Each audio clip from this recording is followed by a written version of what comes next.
Good evening.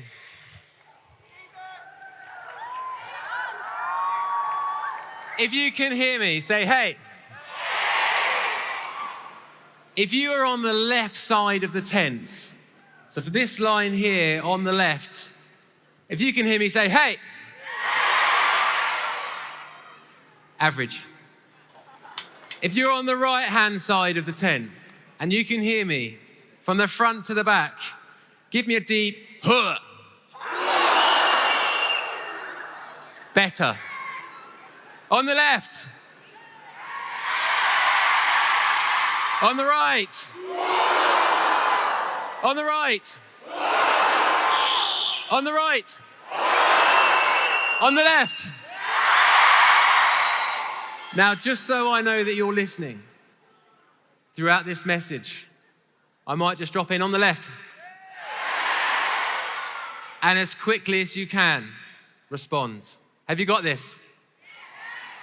Easy. Well, it's nice to meet you if we've not met before. My name is Simon. I've been involved with Newday a lot over the years, often in the worship team, leading worship, helping write some of the songs. And tonight it's my great honor and privilege to speak to you from the Bible. I've got one verse we're going to look at, just one, nice and simple. I'll read it to you. It's from Matthew 4:19, one verse. It goes like this. Follow me, and I will make you fishers of men. That's all it is. Follow me, I will make you fishers of men. This is a message in two halves. Follow me is going to have 2 points. Fishers of men is going to have 2 points. How many points is that all together? 4. On the left. Geniuses, well done. Your maths is brilliant. Point number 1, are you ready? Come follow me, I'll make you fishers of men. Point number 1 is this.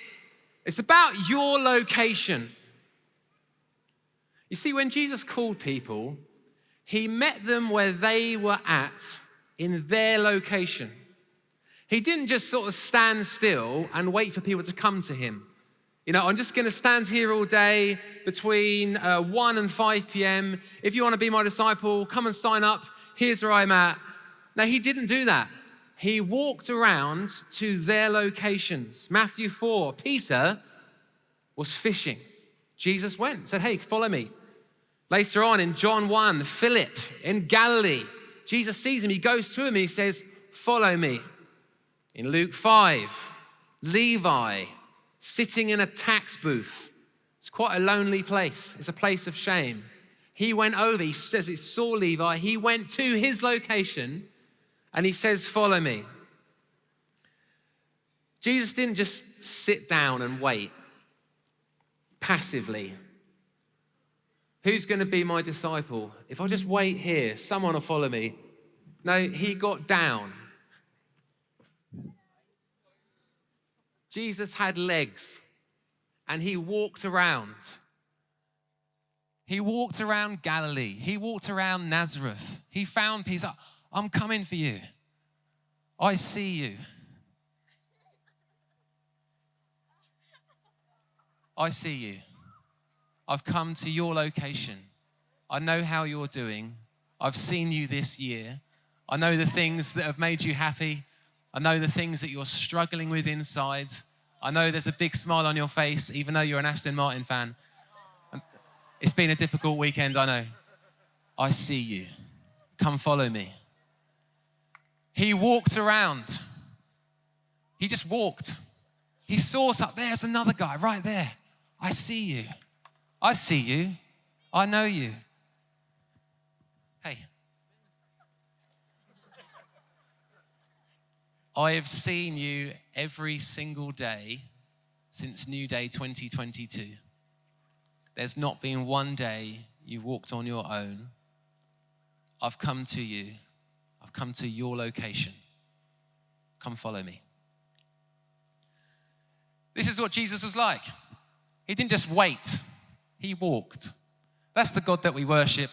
Who would like to see me jump onto the stage? Yeah, good one. I used to do that when I was like 22. Now that I'm 24, I can't.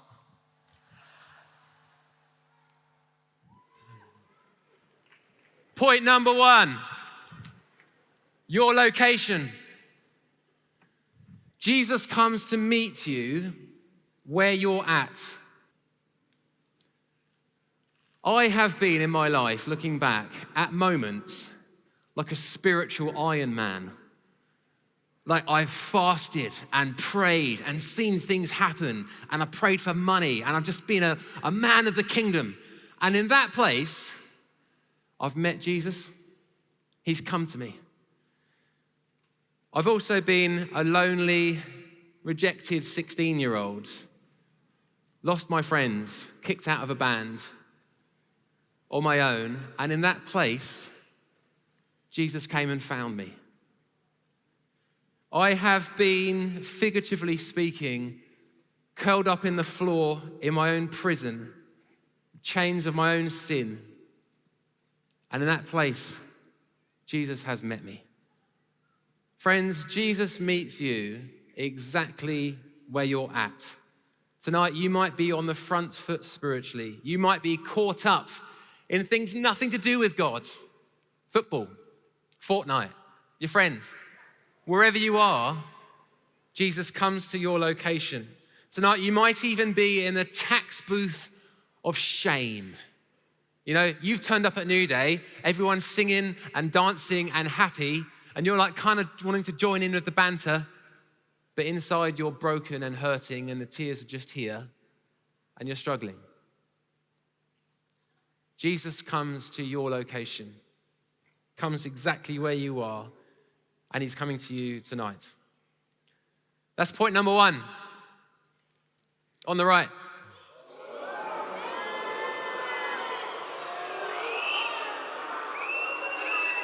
I just need to say, you've misunderstood the assignment. It was a quick, huh. Much better. Are you ready for point number two? Point number two is this. It's not just location that he comes to, it's what he says. These two words, follow me.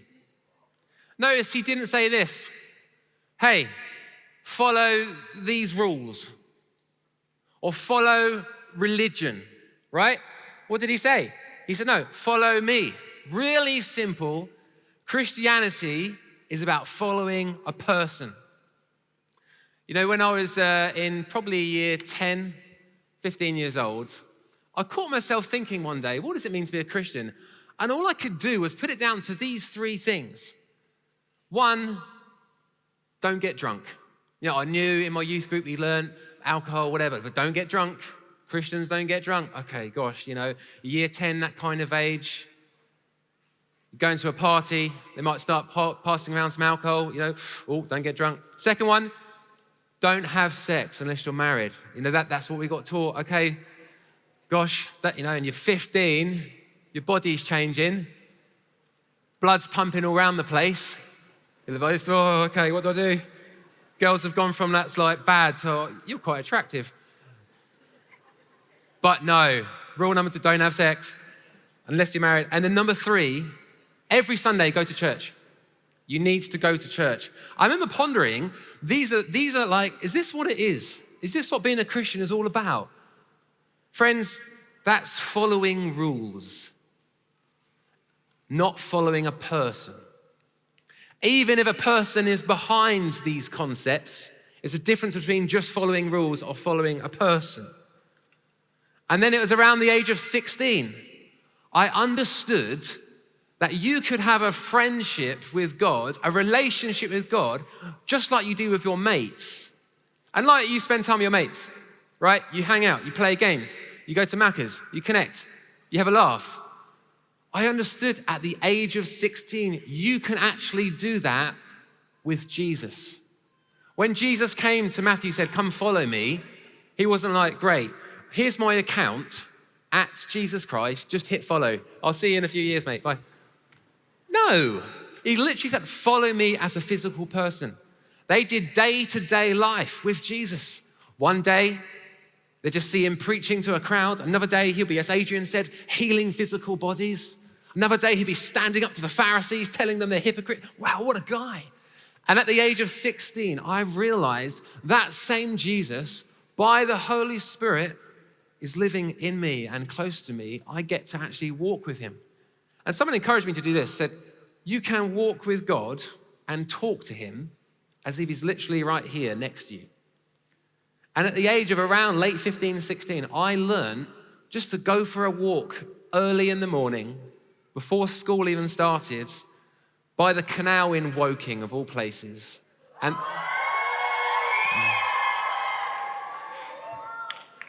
the woods there, I would just literally walk around and talk to Jesus as if he was next to me. It was early doors, there's no one around, it wasn't weird. Well, it's always weird, but it's fun. And it wasn't like, thou heavenly Jesus, Lord, I do pray for your blessing on me today. No, I don't talk to my friends like that. I just literally walked with Jesus like, God, I found yesterday difficult. It was hard what that person said. I'd be like, Lord, there's someone I really like. I don't know if she likes me. I don't even know if it's right, to be honest, but I'm just being straight up with you. I definitely have feelings. And he would listen. And I found as I began to talk to him, in my back pocket, I'd have a little Bible just like this one. And as I'm praying, I would read about Jesus. And as I would talk to him, he would talk to me back through these words, through the Bible. And it's like he knew my exact situation. He knows my location. He knows what I was walking with. He would speak through the Bible back to me. And I would get home by 7:30 and just be like, I've just spent an hour with Jesus. I'd get to my GCSEs. People would be stressing out, anxious all over the place. I'd just turn up, I've just been with Jesus this morning. I'm okay. I've done my revision. I've done what I need to do. And do you know what? I got 11 9s.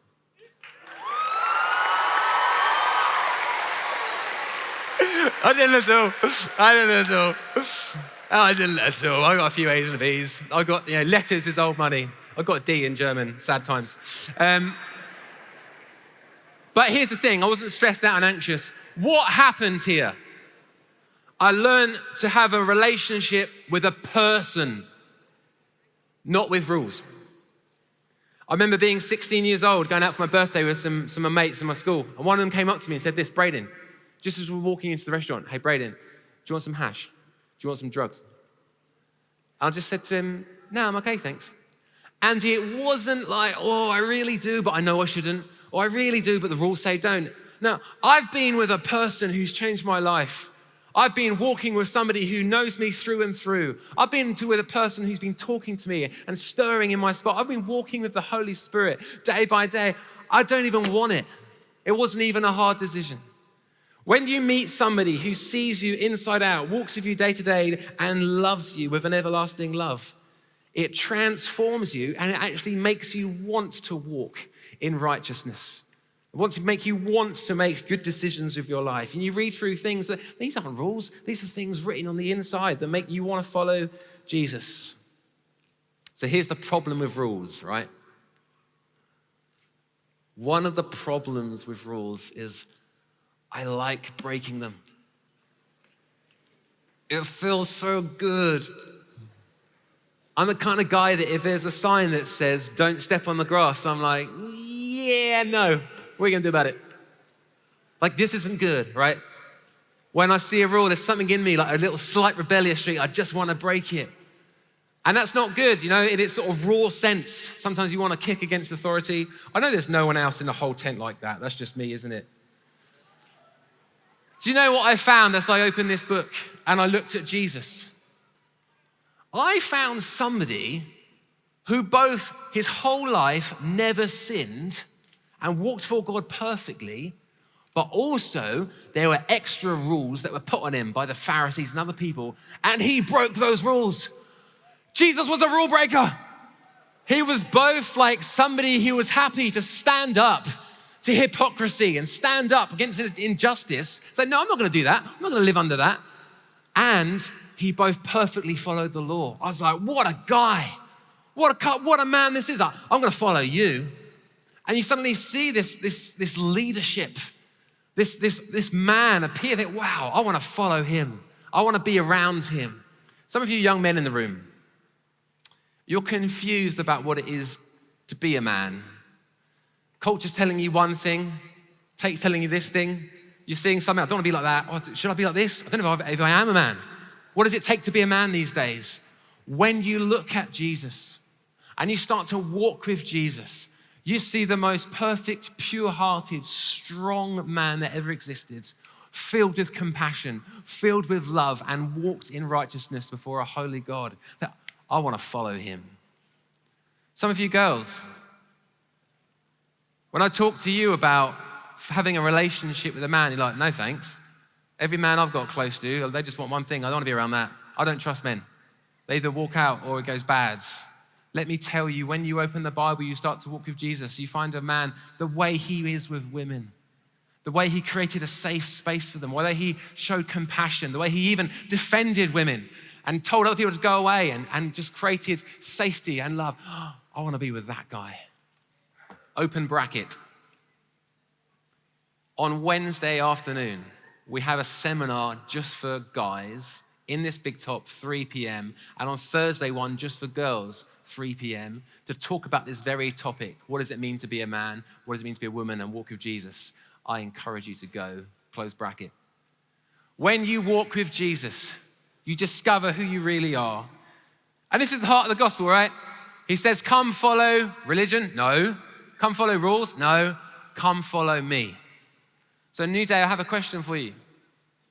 Are you more aware of the rules in your life that you are like not doing so well with? I'm not cutting it on, I'm not doing so well here, I'm failing this, or I've got shame because I keep getting this wrong. Are you more aware of this, or are you more aware of a living and dynamic relationship with a person? The latter is the heart of the gospel. Jesus calls you into a living relationship with a person. Today, Jesus comes, point one, to your location. Not to just whack you over the head and say, come on, what the heck do you call that? No. He says, come on, I know you, I see you. Point two, come follow me. Come on, leave your nets, leave what you're doing, come follow me. Do you want to know him? He's calling you tonight. First half done. Second half, point three. Let me see if you remember the assignment on the right. On the left. I'm glad you're listening. Point number three. So we've had your location, follow me. Point number three, he says, follow me. I will make you fishers of men. What the heck is that? Well, let me explain you very quickly two things off the bat. Firstly, fishers of men, what? Not women then. Is that what he's saying? Let me just quickly explain. The word men here means like mankind, humans. So in fact, even if you look at the life of Peter in the Gospels and in Acts, many times you see him working with women, leading women, discipling women. This is not a point about men and women. This is actually a point more comparing humans and fish. You got that, yeah? That's the first thing. Fishers of men, of humans. The second thing is this. Fishers of men. What does even that mean? Well, here's the deal. Peter is a fisherman. And Jesus is like, you can catch fish out of the sea. You get that, right? Just out of this sea, you get this sort of flippy, flappy fish, and you put it in your boat. Well, out of the ocean of sin and rebellion and suffering and death, Peter, listen, you're going to catch people one by one into the kingdom of God. This is what he's talking about. And he's using language that Peter understands. And Jesus always does that. He doesn't just come to your location. He uses language that you talk in. He gets you. And that's exactly what's going on here. So right here, we see something about this fishers of men coming out of an ocean of sin and suffering and death into the kingdom of God. What is this about? This right here, we get a glimpse into the mission of God. Would you like to hear about the mission of God?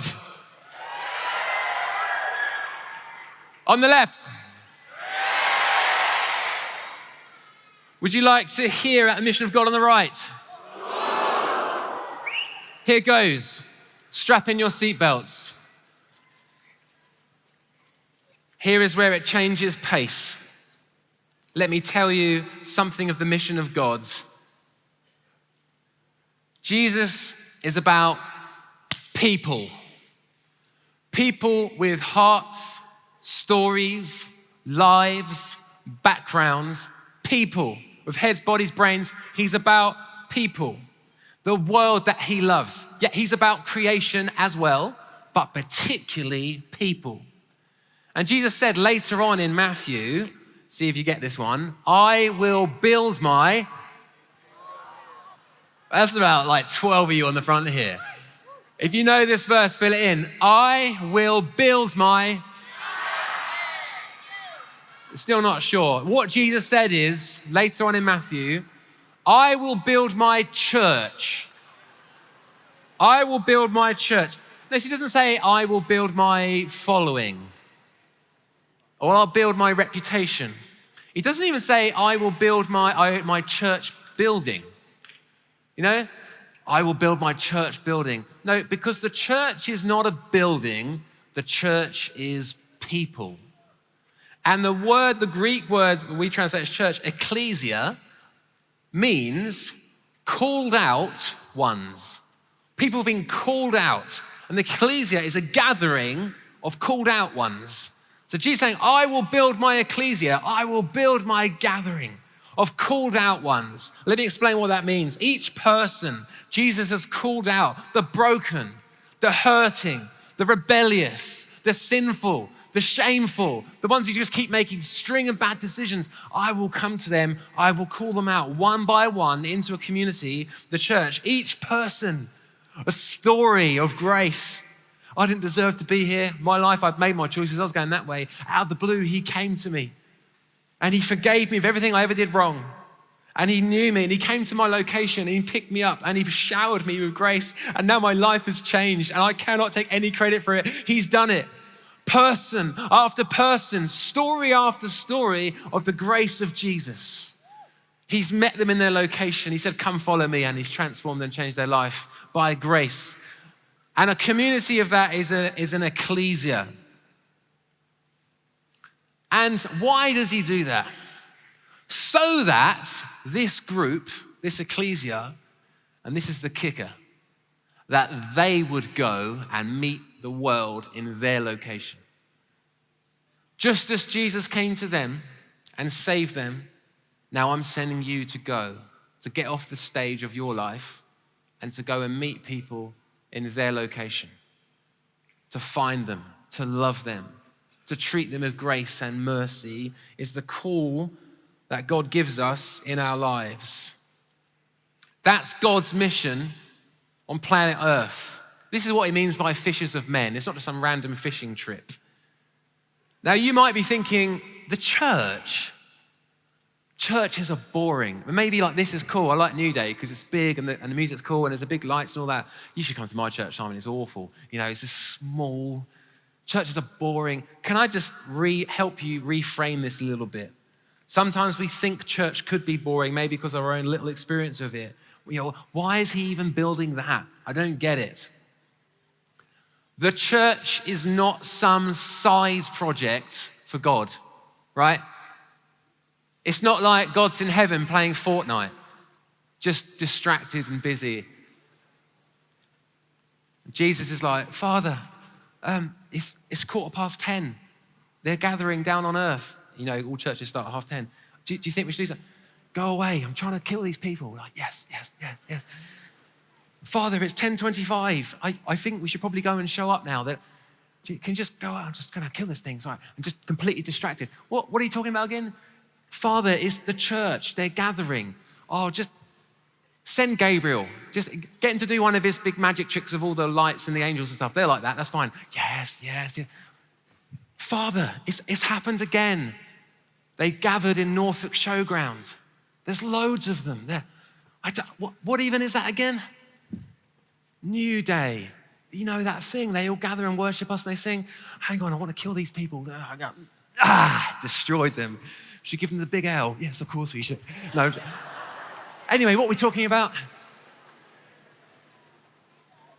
The Father in heaven is nothing like that. Here's why. The building of the church is the main event of history, it has his full, fixed, focused attention at all times. It's what he planned at the beginning with Adam and Eve. You can read about it in Genesis 3, this plan of gathering ones and twos all the way through history, that one day he would call people out and the church and the kingdom of God would grow. It's what he's doing on earth. There is nothing on earth he is more passionate about than building his church. And when the church gathers together, it has his full heart and a focused attention. 8,000 people in a field in Norfolk. He's like, yes, I want to be amongst them. I want to walk around and heal people. I want to speak, I want to talk to people caught up in rules and shame and bring them into a relationship with me. And did you know, friends, we live in a nation that's lost, confused, turned its back on God, doesn't know what's right or wrong, is drifting. Do you know what God's plan A is for reaching this nation and bringing the kingdom of joy and his heavenly presence to them? God's plan A is the church. It's his method. Through ecclesias dotted all around the place, outposts of the kingdom of God where I will dwell. People that have living, acting relationships with me will go and meet other people where they're at. Now, you'd be pleased to hear there's a plan B. What's God's plan B for reaching this nation? It's the church. Now, obviously, there's always a plan C. What's God's plan C for reaching this nation? 10 points to you. What's God's plan D? There is no other option, and it shall not and will not fail. Why is that? Because he said, I will build my church. And what he says he will do, he will do.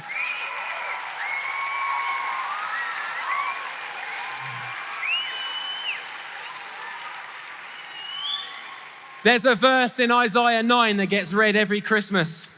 Unto us a child is born, unto us a son is given, and the government will be on his shoulders.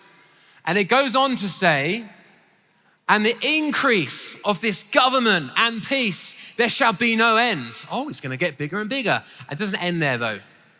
One important line at the end, the zeal of the Lord Almighty will accomplish this. You do not have a passive God who doesn't give a rip about the church. You have a God who has zeal.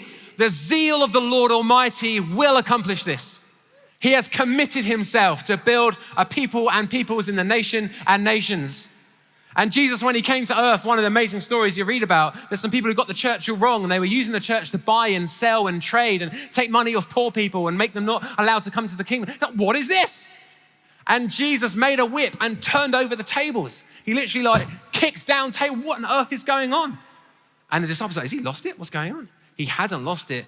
It says of him in that passage, zeal for his Father's house consumed him. Jesus is passionate about his church. So, back to the story. Follow me. I will make you fishers of men. Right to square one of Peter's first interaction with Jesus, he gives him a purpose. He gives him an identity. He gives him a mission. Hey, I'm about something great and I want you in on it. Right from square one. You've got a role in my kingdom. Come follow me, partner with me. Just a quick sidebar. Notice he doesn't say this. Come follow me and I will make you a great worship leader. Right? He says, come follow me, I'll make you fishers of men. My main church ministry has been leading worship. I've been a worship pastor for sort of 14, 15 years. And before that, I started leading worship a little bit in my kids' work at like 9, 10 years old in Hastings. And then I started leading in my youth work in Woking. And then I led worship on this stage at Newday when I was 18. And God has kind of been with me. I've sort of led over the last few years or so. And I've just sensed God's hand in it. I've enjoyed it. I felt his sense of call in it. Do you know something that I noticed probably a few years back? I used to think, I'm the worship person, and other people, they're the fisher of men people, right? There's this incredible guy in our church who's what the Bible would call like an evangelist. And my friend, he's one of the elders in Brighton. I'll say his name. His name is Phil. And I'm going to tell you some very good things about him. He just has like faith and a grace gift from God as an evangelist to see people saved left, right, and center. I can't tell you how many people he has led to Christ through alpha courses over COVID. It's like alpha course after alpha course after alpha course, baptism after baptism after baptism. The guy, he's just so fruitful in God. It's like every time he sneezes, another 10 people get saved. It's like, what kind of superpower is that? It's part of God's hand and call on him as an evangelist. I used to think as a worship leader, well, worship's my thing, and reaching the lost is Phil's thing. And God really stirred in my heart, maybe even, as long as 8-10 years ago. No, Simon, I've called you to be a fisher of men. And we led a worship team of like 100 or so musicians across our sites. God started to break my heart for other musicians who weren't even Christians. That there's a whole world of people out there. Simon, I want you to go to their location. I want you to go and reach them. So being a full-time worship pastor, even for 14 years, it's been a great privilege. Actually, even last summer, I've just felt in the Lord, it's time to come out of that role. Even coming off staff as a church and to come and follow him.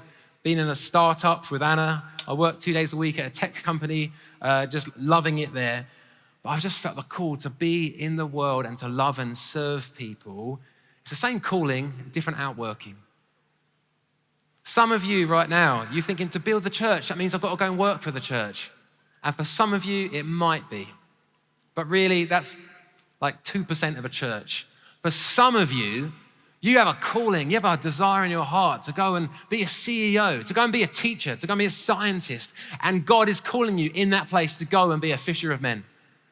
In that place that you would go and carry something of the life of Christ to those places. So, this is where square one, meeting people where they're at, loving people, knowing people. He has many people in this nation that he wants to reach. And it's an unstoppable purpose, the building of his church. Do you know in Canterbury, there's this girls' grammar school called Simon Langton. It's a great school, lovely people in that school, but it's actually underneath all of the education and the smiles and the girls, there's brokenness. There's hurt. There's all kinds of things back home which are difficult. There's parents who are divorcing. People turning up to school with a smile on the outside, inside they're hurting. God in heaven is like, who could I send to Simon Langton? There's this one girl, 12 years old, Grace Duffy. I'm going to send her. She walks with me. She's at Newday. I'm going to send her into that place so she can be right in that location amongst those girls. And when she goes to school on a Monday and say, where have you been this weekend? I had a great time at youth group. Oh, tell me about it. God plants people in places, sent on purpose. So in Harpenden, there's this great school, St. George's School. It's a big school. There's a sixth form. But similar to many sixth forms, there are teenagers who are experimenting, trying, doing things. Outwardly, look like they've got it together. Inwardly, a lot of hurt, brokenness, fear, anxiety, and worry. God's like, who can I send? There's this one guy, Ben Kinghorn. If we could just plant him in that school for many years, filled with the light of Jesus, filled with the fragrance of Christ, he could see many people come to know Jesus. He would have footprints in people's lives that he might not even know about for years to come, just by being a man in Christ. It can feel overwhelming, right? When you talk about reaching the whole of the UK. How do you do it? Very simply, one heart at a time. One heart, one person at a time. That person you sit next to in geography, that's not an accident. That person you walk to school with, that's not an accident. He's calling you, commissioning you, purposing you to go into his world that he loves. Hands up if you have ever experienced Jesus come and meet you in your location.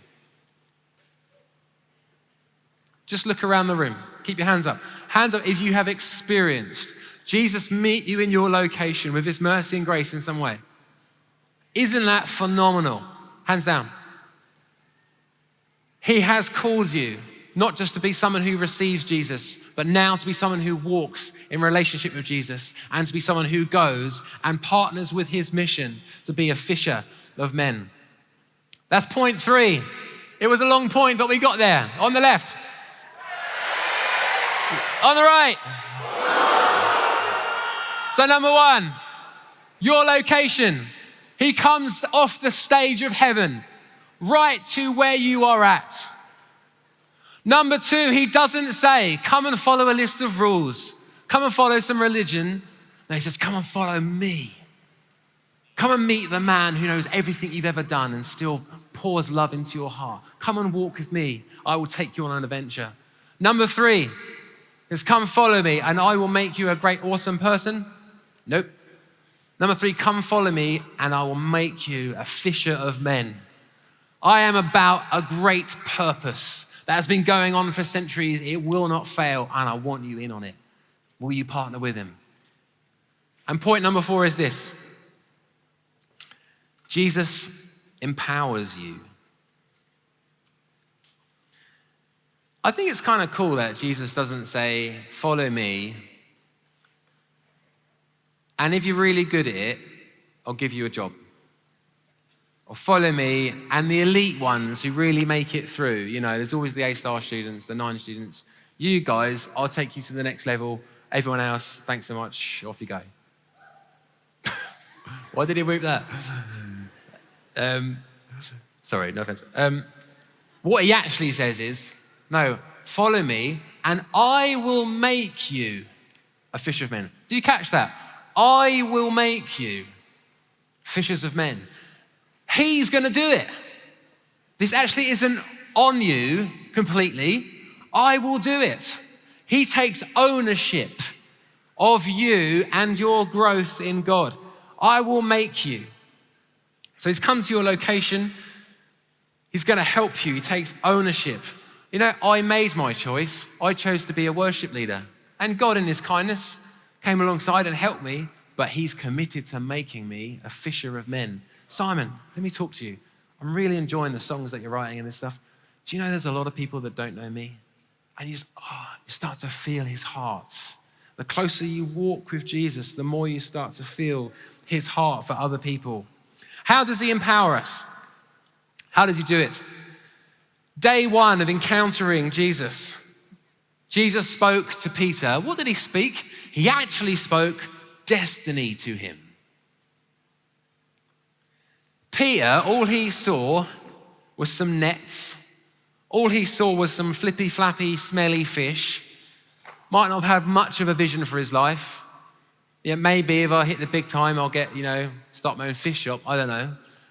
Jesus comes in and sees him and sees church leader, mighty man in my kingdom. Come follow me. I'm going to make you into something. Jesus comes to us and he's got this way of seeing somebody at day 1 and knowing what they will be at day 1,000 and speaks it into being. Did you know that? He knows where you will be in 5 years. He knows you'll be in 10 years. He knows the plans and purposes he has for you, Newday. He has got purposes for every single one of you. That if he let you in on all of it, it'll blow your minds. Plans for good. He's not out to get you. He's got plans so big, It makes the whole of the Marvel universe look like Humpty Dumpty. He's about something much bigger.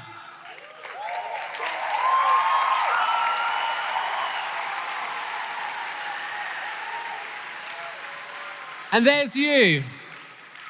Oh yeah, if I could just catch another fish, if I could just, be a better fisherman in this boat, if I could just, hopefully I'll get through my GCSEs. After that, I don't really know what I'm going to do. I don't really care. So maybe I might do this, maybe that. He has purposes for every single one of you. And he knows where you'll be in 1,000 days. And this is one of the ways he does it. He comes to you at the now and speaks into existence what he sees here. So he'll come to you now and speak words of destiny. I know who you really are because I've made you and I've got plans for you. And so he came to Peter, a no one, and he saw what this man would become. And you read about him later on. This guy's a dangerous man in the kingdom. He just sees breakthrough in situations. He stands up and preaches to hundreds, thousands of people. Peter, like he walks on water. Like he's a failure in lots of other ways. Doesn't matter. Jesus still uses him. Jesus has got plans and purposes for you that you do not know about. But this week, he's going to start teasing things into your heart.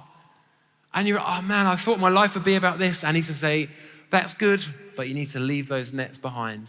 I've got something for you.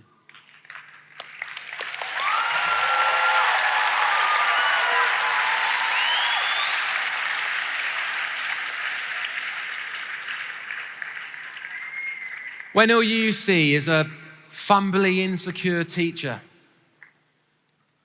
all you see is a teenager, just like, I'm insecure and I've got issues and I don't really like myself.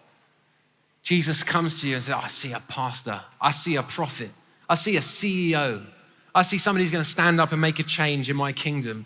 Destiny brings encouragement to you, and he is committed to doing that. You're not on your own. He empowers you. And friends, I'll wrap up here. This is what Newday is all about.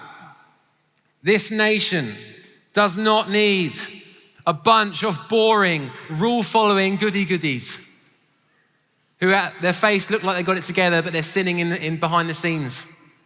This nation needs a young people who have caught the fire of Jesus, who are standing in the commission and the purposes of God, and they look Jesus in the eye, and his eyes are fire, and their hearts come alive about something bigger than themselves. And they say, as for me, I'm gonna follow you. As for me and my life, I'm gonna make a difference. As for me and my whole being, I'm all about you. I'm gonna leave my nets and follow. You're about something. And friends, that's what Newday is about. And this is gonna be a week of fire because God's full of fire. We need young men and women who've met Jesus, who are filled with fire and are gonna give their lives to change history. He's calling you. Will you follow him?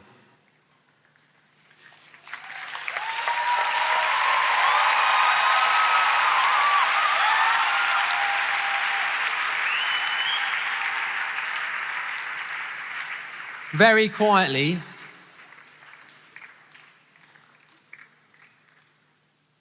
you have responded to that question with a clap, which I presume is a yes. Now I want you to respond to that question silently in your heart. Just as the band quietly come on stage, shh. I will ask the same question, and I don't want you to reply with a clap. Imagine Jesus is walking out off this stage right now, coming right to you, knocking on the door of your heart. I've come to your location. Follow me. Just close your eyes for the moment. What's your response? There are a couple of responses to this message. In a moment, these guys are going to lead us in a song. This first response is for everybody in the whole tent where you are. Jesus has come to you saying, come follow me. Through this song, if you want to follow him in a moment, why don't you just stand? Let's give him our hearts again. And there'll be some more specific responses down the line. Let's just stay seated for the moment. I'm going to hand them to these guys.